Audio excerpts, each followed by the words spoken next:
जिससे डरोगे, जिससे भागोगे, वो तुम्हारा पीछा करेगा, मगर जिससे तुम नमन करोगे वो तुम्हें अपने हाथ से उठा लेगा। दुनिया के किसी भी संस्कृति में नहीं ऐसा सोचा होगा लोगों ने। क्रोध भी परमात्मा है और परमात्मा का ही शक्ति है। तुम्हारा सारा डर मृत्यु को लेके है, जो होना ही है और हो रहा है निरंतर। असुर तो तपस्या करके अच्छे होकर के प्रभु को पाते हैं। शिव तत्व का अनुभव नहीं करना, शिव तत्व में डूबना है बस। जागृत, स्वप्न, सुषुप्ति, ये तीनों अवस्था से परे जो चौथी अवस्था है वही शिव तत्व है। माने जहाँ इतनी वैविध्यता है, इतना विकृत है, विकराल है, हम उसको कह देते हैं शिव जी का है। भगवान शब्द को पहले तो समझो। भगवान कौन है? जिसमें भूमि जैसे सहनशीलता हो, पानी जैसे तरलता हो, विनम्रता हो, अग्नि जैसे शुद्धता हो, वायु जैसे सूक्ष्मता हो, और आकाश जैसे सर्वव्यापी, सब जगह व्याप्त हो, खाली हो, तो वो भगवत्ता है। तो अपने भीतर झांके देखो, तुम्हारे भीतर ये पांचों तत्वों का सारा गुण है। यही तो नमः शिवाय, 5 गुण तुझ में क्यों नहीं है? तुझ में है। सर्वम शिवमयम जगत बोला गया। ये जगत में जो कुछ है वो शिव से ओतप्रोत है, शिव में ही है। जागृत, स्वप्न, सुषुप्ति, ये तीनों अवस्था से परे जो चौथी अवस्था है वही शिव तत्व है। वही कहते ना, शिवम शांतम अद्वैतम चतुर्थम। चौथा है।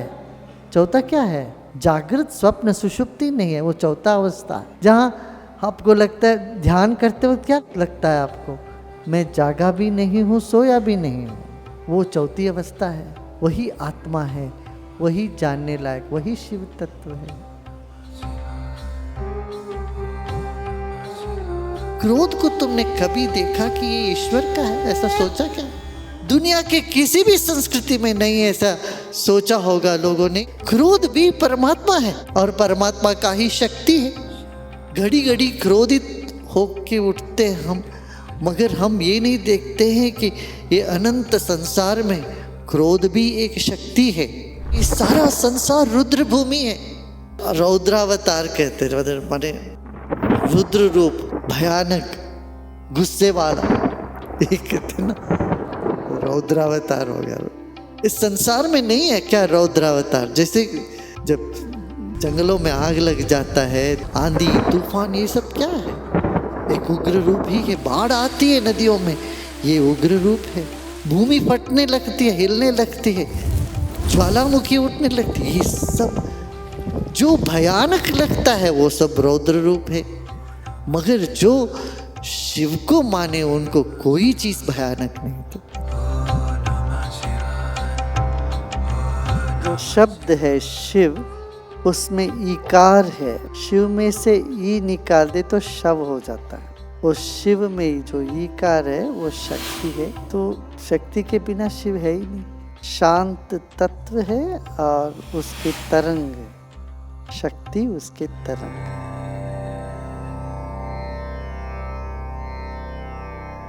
तमोगुण का विध्वंस हुए बिना सतोगुण की सृष्टि नहीं होती। नींव खोदे बिना, नींव रखे बिना, जमीन को खोदे बिना इमारत नहीं खड़ी होती है। शिव पालन करता भी है, संहार करता भी है, सब कुछ है। अरे वो भोले भंडारी तो सुना नहीं है क्या?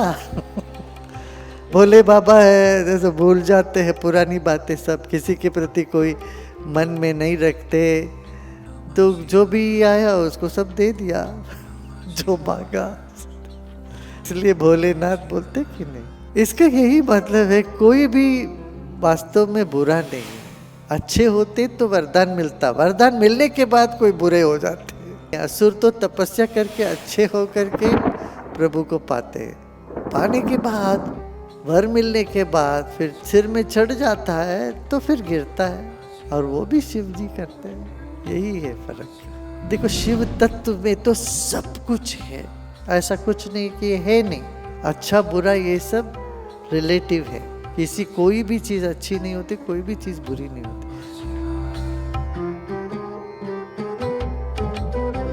एक ऑफिशियल सूट में है, दूसरे रिलैक्स घर पे बैठे हैं, कैजुअल ड्रेस।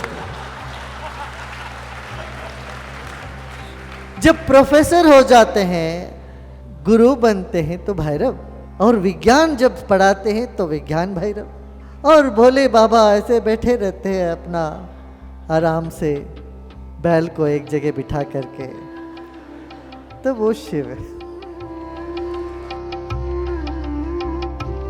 जीवन मृत्यु का कोई भेद कर ही नहीं सकते हो। तुम्हारा शरीर एक शमशान है। तुम्हारे शरीर में पता नहीं कितने डेड सेल्स घड़ी घड़ी पर निकल रहे हो। तुम लोग ब्यूटी पार्लर में जाकर बॉडी स्क्रब करने से वो सारे डेड सेल्स निकल जाते हो। संस्कार हो रहा है वहां, संस्कार जो भी है।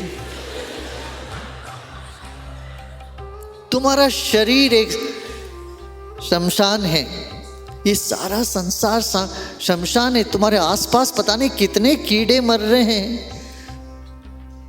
जैनियों में मुंह में पट्टी बांधने का इसीलिए है प्रथा कि तुम्हारे सांस बाहर छोड़ोगे या लोगे, उसमें भी कई जीव जंतु मर जाते हैं।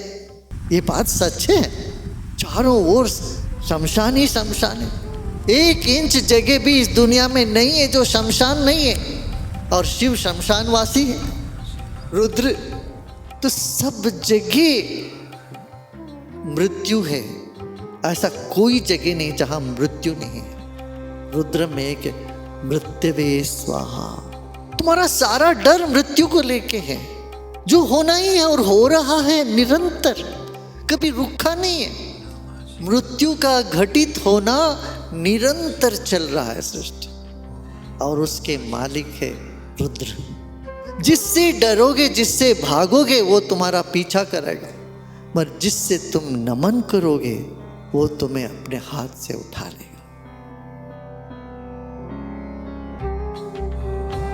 देखिए, शिव सब में है, सर्वत्र है। इसलिए जो विकृति है उसको भी शिव कह देते हैं। कहते हैं ना, शिव जी की बारात माने क्या, जिसमें सब कोई है, भूत प्रेत पिशाच, माने जहाँ इतनी वैविध्यता है, इतना विकृत है, विकराल है, हम उसको कह देते हैं शिव जी का है। माने वो एक तत्व है जिसमें सभी तत्व को दर्शा जा सकता है। इसलिए वो भांग के तो वो कोई किसी ने बोल दिया होगा, अरे ये भी शिव जी का ही है। विष भी तो शिव जी का है, शिव विष भी पीते हैं। इसका मतलब वो एक तत्व है जिसके बाहर कुछ भी नहीं है। मगर भांग पीने वाले बहाना बना लेते हैं, अपने को पीना है, मगर कहते शिव जी तो पी रहे हैं। शिव जी ने पहले विष पिया, तुम विष पियो, फिर बाद में भांग पीना। शिव तत्व का अनुभव नहीं करना, शिव तत्व में डूबना है बस। अनुभव करने वाले अलग नहीं होते। खाली जब तुम होते हो तो शिव तत्व होते हैं, तुम होते हो तो शिव तत्व नहीं होता। उस वक्त तुम खाली हो जाओ तो शिव ही शिव है।